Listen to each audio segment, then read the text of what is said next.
দিনহাটা সব্যসাচী সংঘের ৬০তম বর্ষের দুর্গাপুজোয় থিম হিসেবে তুলে ধরা হচ্ছে সোনার তরী।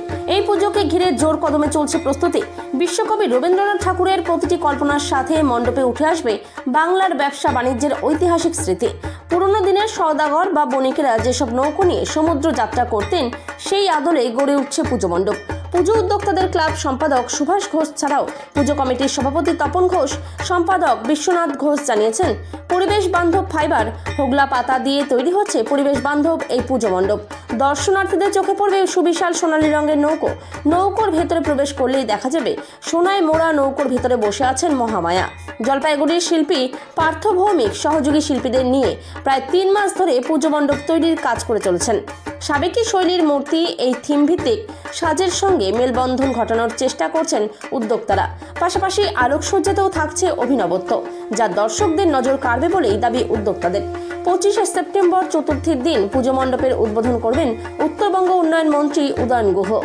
আমাদের এবার সব্যসাচী সংঘের দুর্গোৎসব ৬০তম বর্ষ, হীরক জয়ন্তী বর্ষ।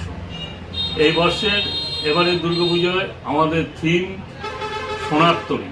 সোনার তরী হচ্ছে রবীন্দ্রনাথ ঠাকুরের সেই সোনার তরী। আগেকার দিনের যে সওদাগররা নৌকা করে যেমন বাণিজ্য করতে যেত, সেই নৌকোর দিয়েই আমাদের কাল্পনিক একটা মন্দির তৈরি হয়েছে ভেতরে।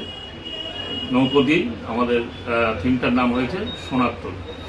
এবং আশা করছি দর্শকদের খুব ভালো লাগবে। আমরা প্রতি বছর যেভাবে দর্শকদের এখানে উপহার দিয়ে থাকি, এবারও দেব। আমাদের এবারকার হীরক জয়ন্তী বর্ষের পুজো কমিটির প্রধান উপদেষ্টা হয়েছেন আমাদের মাননীয় মন্ত্রী শ্রী উদয়ন গুহ মহাশয়। তার উপদেশেই আমরা কাজ করে এগিয়ে যাচ্ছি।